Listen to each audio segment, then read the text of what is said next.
Hello everyone, welcome back to the Bodhikidz podcast, where slow and steady makes you ready.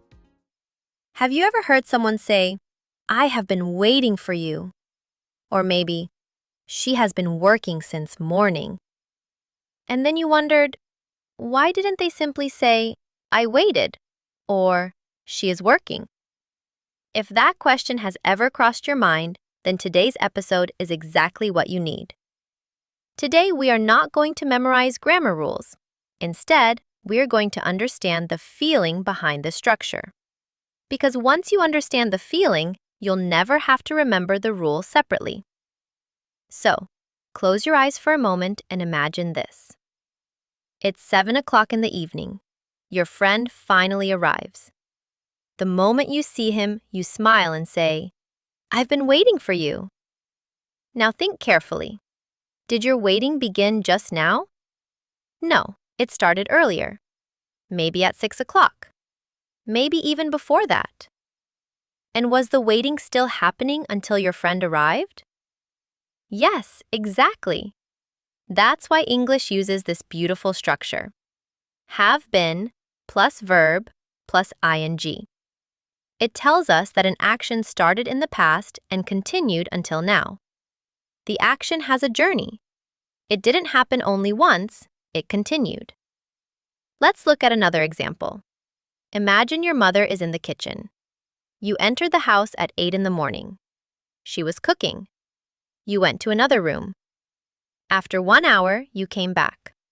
She was still cooking. Now you naturally say, "Mom has been cooking since 7 o'clock." Now that we have listened to Mira Notice talking something about interesting. knitting, let's cooking take a didn't closer stop. look at some of the It words she started used. earlier, and it continued. Whenever you see an action traveling from the past towards the present, English often chooses has been or have been. Now you might ask, how do I know whether I should use has or have? Don't worry, that's much easier than most people think. If you're talking about one person, like your father, your teacher, your sister, your friend, or even your pet, you'll usually say has been. My father has been driving. My sister has been studying. The dog has been barking. But if you're talking about yourself, or about you, we, or they, then you'll use have been. I have been reading. We have been practicing. They have been playing football. Simple, isn't it? Now let's notice another pattern. Listen carefully. I have been Does that sound correct? No. Something feels incomplete. That's because after has been or have been, English wants to show that the action is still moving. And that's why we always use the ing form. Studying, working, playing, reading, waiting, cooking. Think of the ing form as a short video. A normal verb is like a photograph, but a verb with ing is like watching a movie. The action is alive. It is happening. Now let's solve another confusion that almost every English learner has. For and since. Many students mix these two words. But here's a little trick. Whenever someone asks, "How long?" your answer usually begins with for. For 2 hours. For 5 days. For 6 months. For 10 years. Listen to these sentences. I have been learning English for 6 months. She has been waiting for 30 minutes. We have been living here for 5 years.